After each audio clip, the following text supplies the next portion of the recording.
नमस्कार, स्वागत है आप सभी का लक्ष्य अध्ययन में। तो चलिए स्टार्ट करते हैं। हिंदी हम पढ़ रहे हैं और हिंदी में आज का हमारा जो टॉपिक है वो है शब्द। इससे पहले हमने वर्णमाला पढ़ा था और वर्णमाला में हम स्वर पढ़ चुके हैं, व्यंजन पढ़ चुके हैं। अगर आपको फिर भी उसमें कोई कंफ्यूजन हो तो आप क्वेश्चन पूछ सकते हैं। उसमें जो भी आपको कंफ्यूजन हो, आपको समझ में नहीं आया है तो आप जरूर कमेंट बॉक्स में लिखें, आपको क्लियर करवा दिया जाएगा। अच्छा, वर्णमाला शुरू करने से पहले शब्द रचना शुरू करने से पहले मैं आप सभी लोगों से क्वेश्चन पूछ रही हूँ और वो जो क्वेश्चन है वो वर्णमाला से संबंधित है, ठीक है। क्योंकि वर्णमाला हम पढ़ चुके हैं तो आपको इस क्वेश्चन का आंसर बताना है, ठीक है। तो क्वेश्चन यहाँ पे मैं लिख देती हूँ और इस क्वेश्चन को आप कमेंट बॉक्स में लिखकर बताएंगे। प्रश्न है,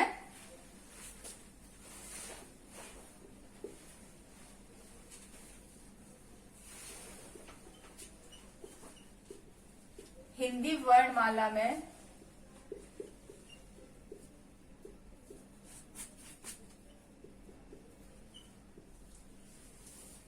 शहीद वर्ण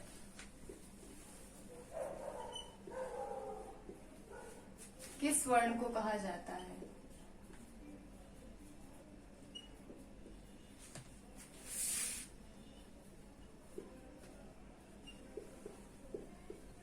ये आपका क्वेश्चन है और इस क्वेश्चन का आंसर आप कमेंट बॉक्स में भेजेंगे, ठीक है। इससे पहले भी मैंने आपसे एक क्वेश्चन किया था। क्वेश्चन था मूल वर्णों की संख्या कितनी है? मूल वर्णों की संख्या कितनी है, ठीक है।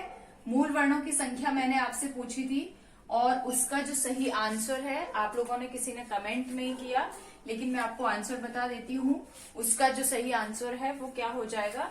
44, ठीक है, 44। मूल वर्णों की संख्या कितनी है? 44 है, जिसमें जो मूल व्यंजन है वो कितने हैं?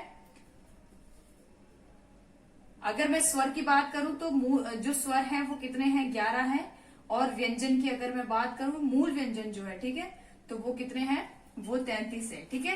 तो 33 और 11 कितना हो जाएगा हमारा? दोनों को मिला के तो ये हो जाएगा 44, ठीक है। तो ये था हमारा उस क्वेश्चन का आंसर। मैंने आपसे क्वेश्चन पूछा था मूल वर्णों की संख्या कितनी है, तो 44 है, ठीक है। अब आपके पास हिंदी वर्णमाला में शहीद वर्ण किस वर्ण को कहा जाता है, ये आपको कमेंट बॉक्स में लिखकर भेजना है, ठीक है। चलिए तो स्टार्ट करते हैं। हमारा आज का जो टॉपिक है, आज का टॉपिक क्या है हमारा? शब्द रचना। तो सबसे पहले हम ये देखते हैं, इससे पहले हमने क्या पढ़ा था? वर्णमाला हमने पढ़ी थी और वर्णमाला में हमने क्या पढ़ा था? स्वर और व्यंजन पढ़े थे, ठीक है। अब शब्द रचना हम पढ़ने जा रहे हैं तो सबसे पहले हमें ये पता होना चाहिए कि जो हमारी भाषा है, जो हम बोलते हैं, ठीक है, उसका जो आधार होता है वो क्या होता है? शब्द होता है। हम किसी को अपना जो ये ध्वनि हमारी, जो हम आवाज निकाल रहे हैं अपने स्वर तंत्रों से, इसमें जो हमारी जो ध्वनि निकल रही है उसको हम कैसे लिखित रूप में हम कैसे लिखते हैं, ठीक है। तो लिखित रूप जो हमारे पास आता है हिंदी का, हम बोले तो हमारी जो लिपि है वो क्या है? देवनागरी है, जिसको हम कैसे लिखते हैं? अ से ज्ञ तक जो है, ठीक है। ये हमारा ये जो लिपि है, ये जो क मैंने लिखा है, ये क्या है? ये देवनागरी लिपि है, ठीक है। तो हमने क क्या मान लिया कि क को हम ऐसे लिखेंगे, तो क को हमने ये रूप दिया है और ये जो रूप दिया है इसको हम क्या कहते हैं? देवनागरी लिपि कहते हैं, ठीक है। अब इसको हमें शब्द बनाना है तो सबसे पहले हम क्या करेंगे? अगर हमारे पास स्वर है तो स्वर तो स्वतंत्र है, उसे किसी की आवश्यकता नहीं है उसे बोलने के लिए, वो खुद में अपने आप में उसको क्या रखता है? मात्राएं रखता है। लेकिन अगर हम व्यंजन की बात करें तो ये हमारे पास क्या है? क अगर हम लिखते हैं तो ये हमारे पास क्या है? अभी ये अक्षर है, लेकिन जैसे ही मैं इसके नीचे हलंत लगाती हूँ ये क्या हो जाता है? व्यंजन हो जाता है। और अगर मुझे इसको अक्षर बनाना है तो मैं इसको कैसे लिखूंगी? क प्लस अ, तो ये क्या बन जाएगा? क। अब ये क्या बना? अब ये एक वर्ण बन गया है, एक अक्षर बन गया है, ठीक है। अब ये तो हमारा क्या हो गया? अक्षर। तो सबसे पहले हमने व्यंजन से क्या बनाया? अक्षर बनाया पूरा, ठीक है। और आपको मैं एक चीज बार बार बता रही हूं, जो व्यंजन है वो सिर्फ लिखित रूप में हम बता सकते हैं कि व्यंजन को हम कैसे लिख सकते हैं, ठीक है। लेकिन जब हम इसका उच्चारण करते हैं तो बिना अ के व्यंजन को हम बोल ही नहीं सकते हैं, ठीक है। उसका जो बिना अ का व्यंजन हम सिर्फ लिख सकते हैं, लिख के हम ये बता सकते हैं कि ये जो क मैंने लिखा है ये बिना अ के है, ठीक है। लेकिन अगर मैं इसके साथ अगर मुझे उच्चारण इसका करना है तो ये बिना अ के बोल ही नहीं पाऊंगी। क कितनी भी कोशिश कर लीजिए आप इसका खंडन नहीं कर सकते हैं, ठीक है। तो ये हमारा अक्षर हो गया है। अब आज हमें क्या पढ़ना है, शब्द पढ़ना है। अब अगर मैं कहूं कि कोई सार्थक शब्द अगर हमें बनाना है, ठीक है, मैंने ये दे दिया आपको कि ये अलग अलग तीन वर्ण थे और इनको मैंने क्या कहा है कि इनको हमें जोड़ना है। अब ये जोड़कर क्या बन जाएगा, कमल बन जाएगा, ठीक है। जोड़कर ये क्या बन रहा है, कमल बन रहा है। ऐसे ही मैं आपको एक और शब्द दे देती हूं, क प्लस प प्लस ड़ा, ठीक है। ये शब्द दिया तो ये भी क्या बन गया, कपड़ा। कोई भाव इसमें है, कोई इसका कुछ तो अर्थ है, ठीक है। कमल जैसे ही बोला, हिंदी भाषा में कमल कुछ चीज है, अगर कपड़ा बोला तो कपड़ा भी कोई चीज है। यानी कि जो शब्द है वो किसी ना किसी चीज का हम वो कोई किसी एक क्या बोल सकते हैं हम, उसका पहचान है, वो संकेत है, ठीक है। संकेत हम जो उस कपड़ा अगर हमने बोला तो हम तुरंत पहचान जाएंगे कि किस बारे में बात हो रही है, ठीक है। कमल होगा तो हमारे दिमाग में वो, हमारी आंखों में वो उस फूल की आकृति आ जाएगी कि कमल की बात हो रही है। यानी कि ये क्या है, ये सार्थक है। ये क्या है, ये सार्थक शब्द है, ठीक है। लेकिन यहीं पर अगर मैं आपसे कहूं कि ड़ा प्लस प प्लस क, अगर आपको मैं बोलूं कि ये आपको जोड़ना है तो ये क्या बन जाएगा, ये अगर मैं जोड़ भी दूं, देखो जोड़ने में कोई दिक्कत नहीं है, मैंने लिख दिया यहाँ पे, तो शब्द क्या ये भी है, जोड़ने में तो ये भी जोड़ दिया हमने, लेकिन क्या ये सार्थक शब्द है। ड़ापक अब ये बना तो क्या ड़ापक का कुछ अर्थ होता है, कुछ भी नहीं। तो यहां से हमें सीधा सीधा ये समझना है कि ऐसे अक्षरों का मेल, ठीक है, ऐसे और वो अक्षर क्या होंगे, अक्षर आप समझ रहे हैं जिसके साथ स्वर भी है, ठीक है। व्यंजन और स्वर दोनों को मिला के जो शब्द बन रहा है वो कैसा होना चाहिए, सार्थक होना चाहिए, उसका कोई अर्थ होना चाहिए, उसी को हम क्या बोलते हैं, शब्द बोलते हैं, ठीक है।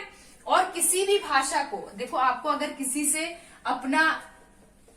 अपनी अगर विचार पहुंचाने हैं तो उसको आप कैसे पहुंचाएंगे, शब्दों के माध्यम से, ठीक है। अब अगर मैं यहाँ पे बोलूं, मैं कहूं कि नहीं मैं वर्णों के माध्यम से अपने विचार पहुंचा सकती हूं, तो अगर मैं सीधा ये यहाँ पे लिखूं क प्लस प और मैं ये लिख दूं, ठीक है। मैंने पहले क बोला, फिर मैंने प बोला, फिर लास्ट में जाके कुछ समय का अंतर देके फिर मैंने ड़ा बोला, ठीक है। तो इतने समय अंतराल में जब मैं बोल रही हूं तो क्या कोई मेरी अब वर्ण तो मैं बोल रही हूं तो क्या कोई समझ पाएगा एक एक वर्ड बोल के कि हाँ मैं ये चीज बोल रही हूं, नहीं समझ पाएंगे, ठीक है। जब तक हमने उसको एक सही रूप नहीं दिया, एक सही ये सही तरीके से नहीं लिखा, उसे एक शब्द का रूप नहीं दिया, तब तक उसका कोई सार्थक भाव निकल ही नहीं पाएगा। यानी कि हमें अपना विचार, अपनी बात समझाने के लिए उसको हमें एक शब्द बनाना होता है, उन वर्णों को मिलाकर एक सार्थक कुछ भाव देना होता है, तब जाके वो शब्द बनता है, जिससे कि हम अपनी बात अपने विचार दूसरे तक पहुंचा सकते हैं, ठीक है। तो ये है शब्द।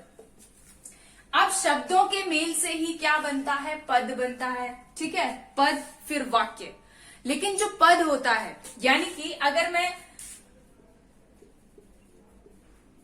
राम खाता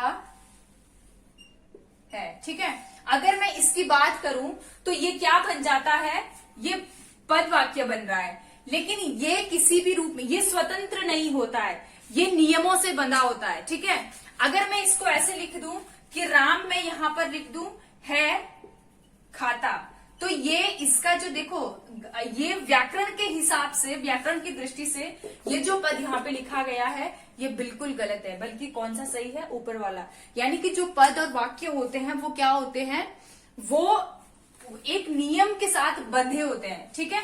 उसको कुछ ऐसे जैसे हमारा नियम के साथ क्या बंधा हुआ है, शब्द बंधा हुआ है, यानी कि उसमें कोई अर्थ होना चाहिए। जो हम लिख रहे हैं, जो शब्द हमने बनाया है, कुछ वर्णों के संयोग से जो चीज हमने बनाई है उसका अर्थ होना चाहिए। वैसे ही वाक्य का भी एक अर्थ होना चाहिए, ठीक है। वो भी किसी नियम के, वो व्याकरण के हिसाब से वो क्या होता है, बंधा होता है, ठीक है।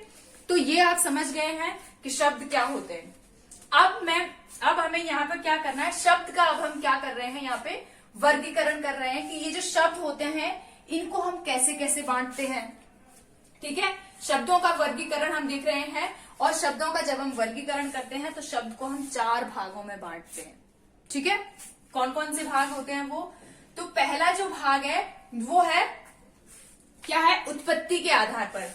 कैसे बांटते हैं हम, पहला जो हमारा आधार है वो क्या है, उत्पत्ति के आधार पर, ठीक है। ये हम किसको बांट रहे हैं, शब्द का वर्गीकरण कर रहे हैं, ठीक है। ध्यान से देखना है आपको, ये क्या है, शब्दों का वर्गीकरण है। और दूसरा हम किस में बांट रहे हैं, रचना के आधार पर, ठीक है। दूसरा क्या होगा, रचना के आधार या व्युत्पत्ति के आधार पर भी हम बोल सकते हैं। तो ये क्या हो जाएगा हमारा, रचना के आधार पर। क्वेश्चन अगर आपसे ये आता है कि शब्दों का वर्गीकरण कितना, शब्दों के कितने भेद है, ठीक है। तो शब्दों के भेद कितने हो जाएंगे, 4 हो जाएंगे। पहला है उत्पत्ति के आधार पर, दूसरा है रचना के आधार पर, और तीसरा क्या हो जाएगा,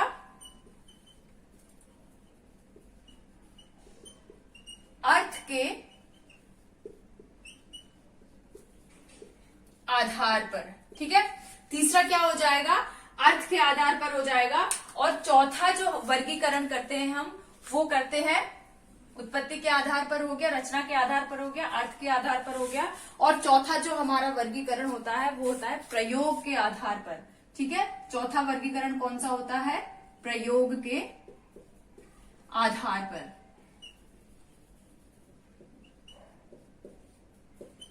तो ये आपको ध्यान देना है कि शब्दों के कितने भेद किए हमने, कितने भागों में बांटा हमने शब्दों को, 4 भागों में बांटा है, ठीक है। क्वेश्चन आपसे एग्जाम में ये पूछा जा सकता है कि शब्दों के कितने भेद है, तो आपको ध्यान रखना है मुख्यतः शब्दों के 4 भेद हैं। कौन कौन से हैं, उत्पत्ति के आधार पर, रचना के आधार पर, अर्थ के आधार पर और प्रयोग के आधार पर। अब इन चारों के भी अपने अलग अलग भेद हैं, इन चारों को भी हम अलग अलग भागों में बांटते हैं, ठीक है। तो हम सीक्वेंस वाइज पढ़ते जाएंगे। सबसे पहले हम जानेंगे उत्पत्ति के आधार पर, ठीक है। सबसे पहले हम किसके बारे में जानेंगे, उत्पत्ति के आधार पर हम जानेंगे। तो ये बाकी का मैं मिटा रही हूं, लेकिन आपको ध्यान रखना है 4 भेद है, ठीक है। कितने भेद है, 4 भेद है, मुख्यतः 4 भेद है शब्द के। कौन कौन से हैं, उत्पत्ति के आधार पर, रचना के आधार पर, अर्थ के आधार पर और प्रयोग के आधार पर, ठीक है। आपको इतना याद रखना है। और अभी जो हम पढ़ने जा रहे हैं वो हम पढ़ेंगे उत्पत्ति के आधार पर। बाकी के 4 भी हम डिस्कस करेंगे, लेकिन पहले हम किसको जान लेते हैं, उत्पत्ति के आधार पर, ठीक है। तो चलिए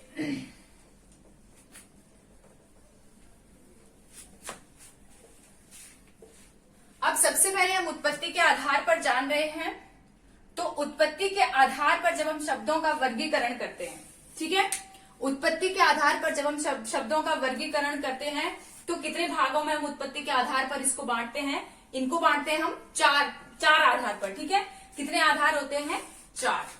और वो 4 कौन कौन से होते हैं, उत्पत्ति के आधार पर कितने प्रकार हैं, 4 प्रकार हैं। और वो 4 प्रकार कौन कौन से हैं, एक है तत्सम,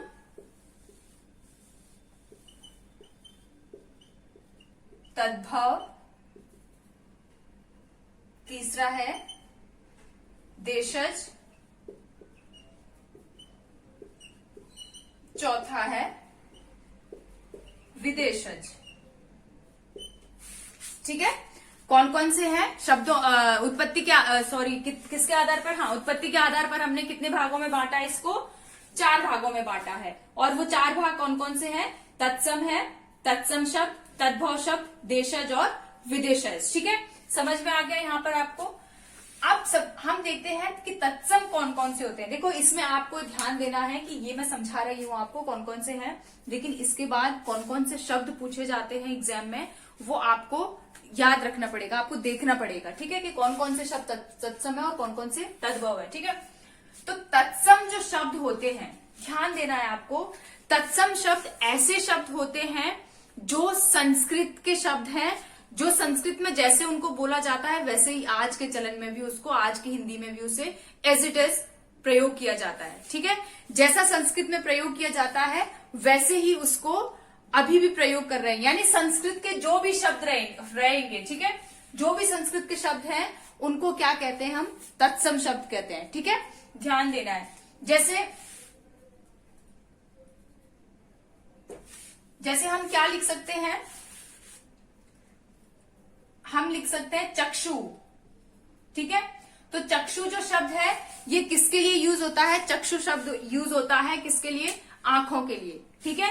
और या हम एक और बहुत सारे ऐसे शब्द आपको मिल जाएंगे जो हम क्या संस्कृत में भी उसको यूज करते हैं और हिंदी में भी हम इसको यूज करते हैं। कुल मिला के आपको इतना समझ लेना है कि संस्कृत के शब्दों को क्या कहा जाता है, तत्सम शब्द कहा जाता है, ठीक है। संस्कृत के शब्द मैं यहां पे लिख देती हूं, संस्कृत के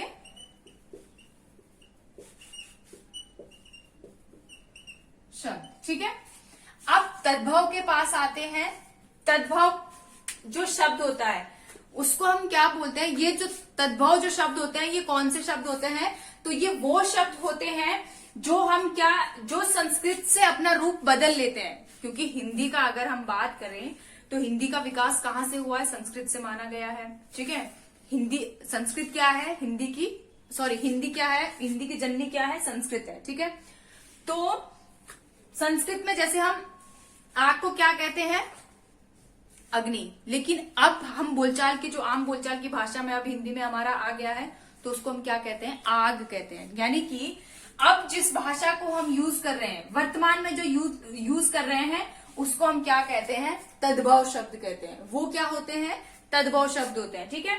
तो जो जैसे कि जैसे हम क्या बोल सकते हैं कि जब पहले उसका कुछ और हम बोलते थे, ठीक है, और अब उसको हम कुछ और बोलते हैं, जिन्होंने अपना रूप बदल दिया है, ठीक है। जो वर्तमान रूप जो प्रचलित है उसको हम क्या कहते हैं, तद्भव कहते हैं, ठीक है। अगला हम कहते हैं देशज। देशज शब्द वो शब्द होते हैं जो परंपरा के हिसाब से चले आ रहे हैं, ठीक है। देशज शब्द कौन से होते हैं, जो परंपरा के हिसाब से चले आ रहे हैं, यानी कि पहले भी हम उसको बोलते थे, आज भी हम बोल रहे हैं, उनको ऐसे शब्द क्या होते हैं, देशज। और जो अपने देश के होते हैं, किसी दूसरे आगत ध्वनियां नहीं है वो, ठीक है, आगत शब्द वो नहीं है, तो उसको हम क्या बोलते हैं, देशज बोलते हैं। जैसे लड़का, लड़की, ठीक है, ये क्या होते हैं, ये देशज शब्द है, ठीक है। इनको हम क्या कहते हैं, देशज शब्द कहते हैं। दूसरा, अगर अब चौथा जो शब्द है विदेशज। विदेशज शब्द की अगर बात करें तो जो किसी और देश के शब्द हैं, लेकिन अब हम इसको आम बोलचाल की भाषा में अभी यूज करते हैं, अभी प्रयोग में लाते हैं, ठीक है। तो वो कौन से होते हैं, जैसे मैं यहाँ पे एग्जाम्पल क्या दे सकती हूँ आपको, डॉक्टर, ठीक है। डॉक्टर में आपको एग्जाम्पल दे रही हूँ, डॉक्टर अंग्रेजी का शब्द है, लेकिन हम इसको हिंदी में भी डॉक्टर ही कहते हैं, चिकित्सक कोई नहीं कहता है। कौन कहते हैं, क्या कहते हैं, डॉक्टर कहते हैं। तो डॉक्टर क्या है, विदेशज शब्द है। जैसे मैं यहाँ पे क्या लिख दूं, कैंची, ठीक है, क्या लिखा मैंने, कैंची लिखा। तो कैंची जो शब्द है वो क्या है, वो विदेशज शब्द है। और जो कैंची शब्द है वो किसका है, तो वो है तुर्की भाषा का, तुर्की का है, ठीक है। तो कैंची किसका शब्द है, तुर्की का है। यानी कि जो दूसरे देश में, जैसे चीनी किसका शब्द है, ये सारी चीजें, ये जो शब्द है ये हमारे अपने देश के नहीं है, ये किस देश के, किसी और देश के हैं, लेकिन बोलचाल की भाषा में हम इसको उपयोग करते हैं। तो वो क्या होते हैं, वो विदेशज शब्द होते हैं, ठीक है। तो समझ में आ गया आपको, तत्सम शब्द, तद्भव शब्द, देशज और विदेशज, ठीक है। उत्पत्ति के आधार पर शब्दों के कितने भेद हैं, 4 प्रकार हैं। कौन कौन से हैं, तत्सम है, तद्भव है, देशज है और विदेशज है। ध्यान देना है, शब्दों के कितने भेद है, 4 भेद है, ठीक है। कौन कौन से थे, उत्पत्ति के आधार पर, रचना के आधार पर, ठीक है, प्रयोग के आधार पर भी हमने जाना था, और दूसरा क्या था, अर्थ के आधार पर, ठीक है। 4 भेद हैं शब्द के, और जिसमें से हम पहला क्या पढ़ रहे हैं, उत्पत्ति के आधार पर हम पढ़ रहे हैं कि उत्पत्ति के आधार पर कौन कौन से शब्द होते हैं। तो उत्पत्ति के आधार पर भी 4 भागों में बांटा गया है। कौन कौन से हैं, तत्सम है, तद्भव है, देशज है और विदेशज है। ठीक है, यहां तक आपको समझ में आ गया। अब हम बढ़ते हैं किसकी तरफ, रचना के आधार पर। उत्पत्ति के आधार पर हमने जान लिया कितने थे, 4 भेद हैं। अब हम देखते हैं रचना के आधार पर।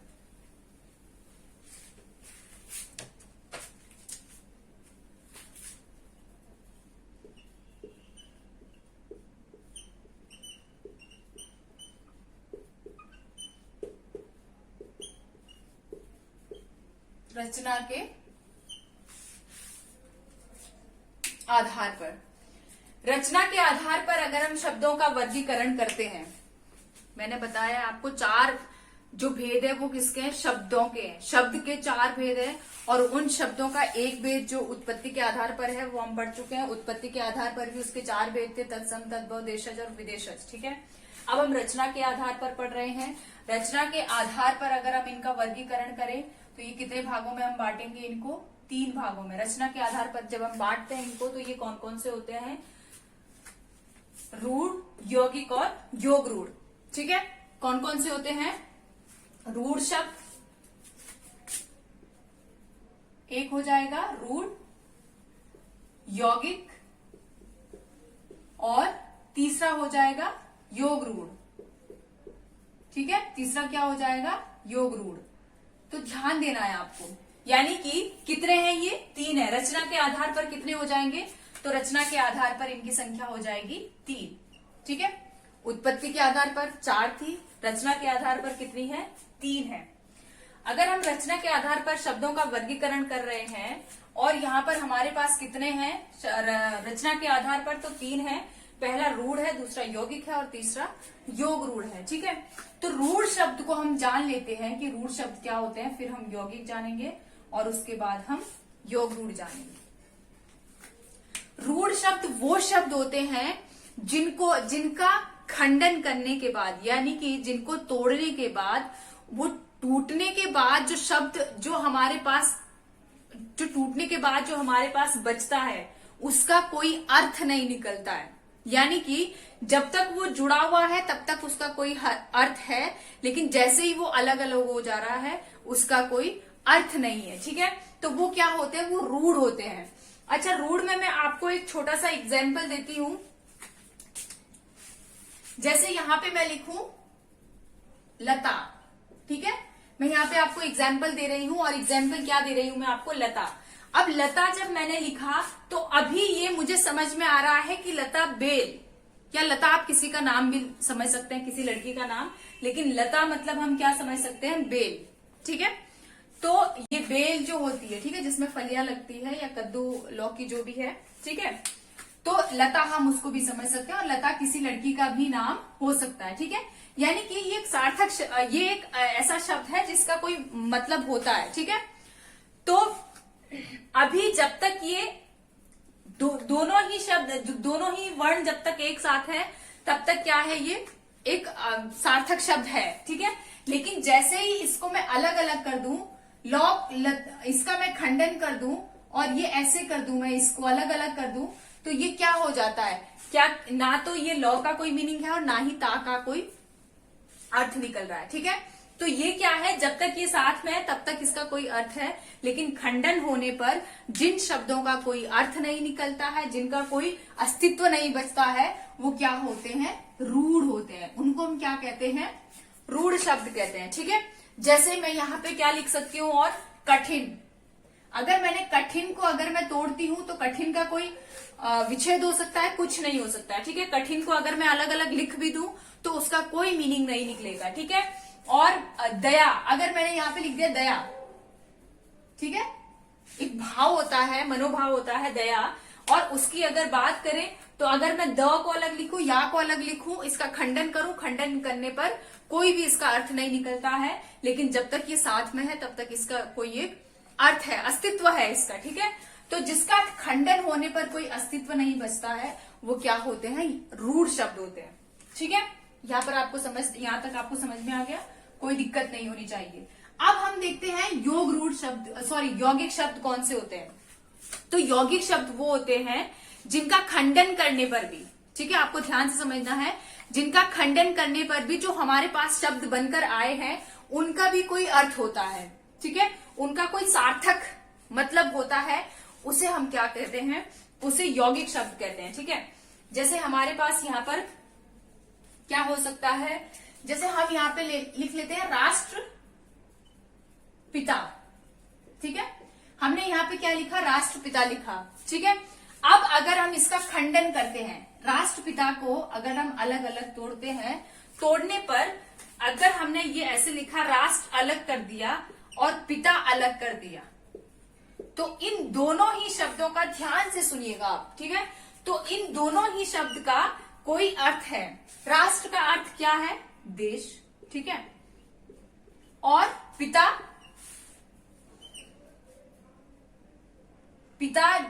तो आप समझ ही गए होंगे, ठीक है, पापा, ठीक है। तो इसका भी कोई अर्थ है, यानी कि अलग करने पर भी इनका कोई अर्थ निकल रहा है, वो क्या होते हैं, यौगिक शब्द होते हैं, ठीक है, जिनका खंडन करने पर भी कोई एक सार्थक अर्थ निकलता है। सार्थक का मतलब ही है सही अर्थ, ठीक है, जिसका कोई अर्थ निकलता है वो क्या कहलाते हैं, वो यौगिक शब्द कहलाते हैं। जैसे हम यहाँ पे क्या लिख सकते हैं, घुड़सवार, ठीक है, हमने क्या लिखा, घुड़सवार। अब अगर मैं इस घुड़सवार का खंडन करूं तो मैं कैसे लिखूंगी इसको, खंडन करने पर मैं इसको कैसे लिख रही हूं, घुड़ और सवार, यानी कि जहां से मैंने इसका खंडन करा, इस घुड़ का मतलब भी कुछ होता है और इस सवार का मतलब भी कुछ होता है। खंडन करने पर भी जिनका अर्थ है अभी भी विद्यमान है, इनका कोई अस्तित्व है, तो ऐसे शब्द क्या कहलाते हैं, यौगिक शब्द कहलाते हैं, ठीक है। यहां तक आपको समझ में आ गया।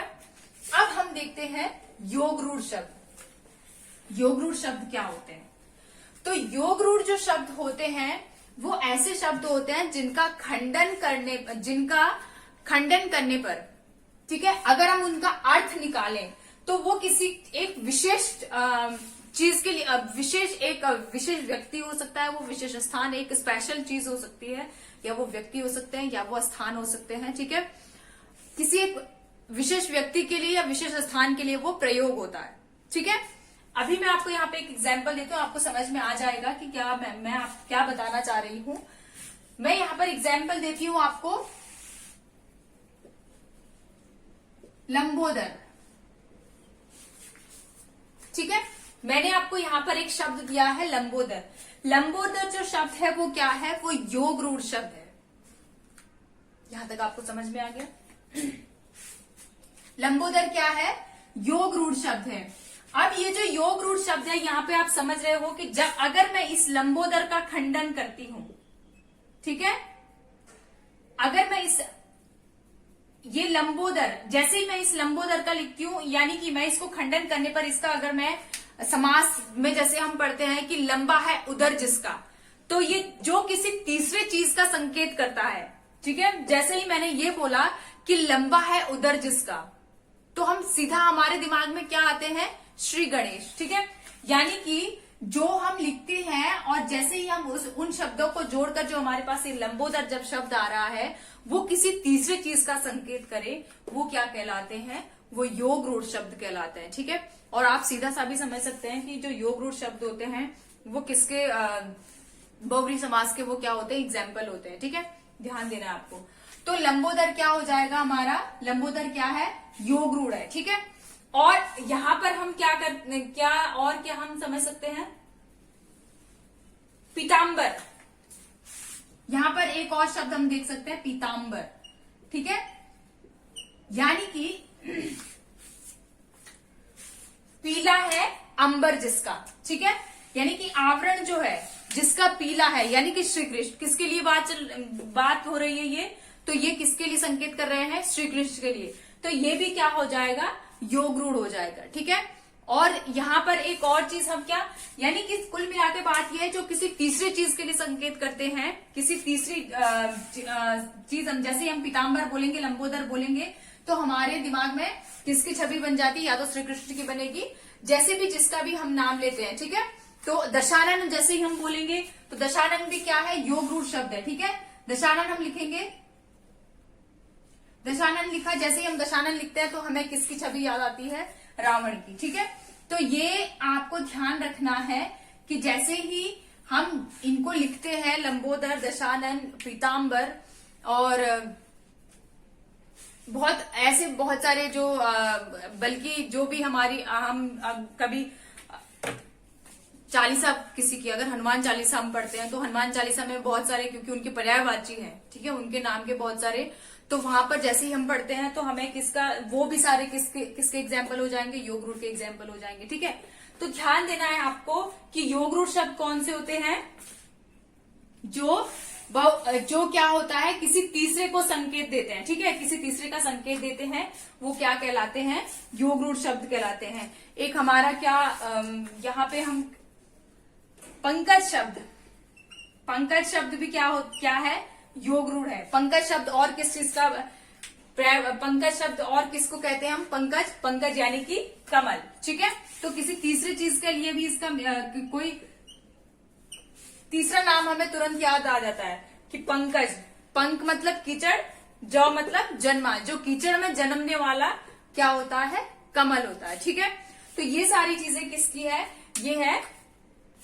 ये किसका उदाहरण है, ये है योग रूढ़ का।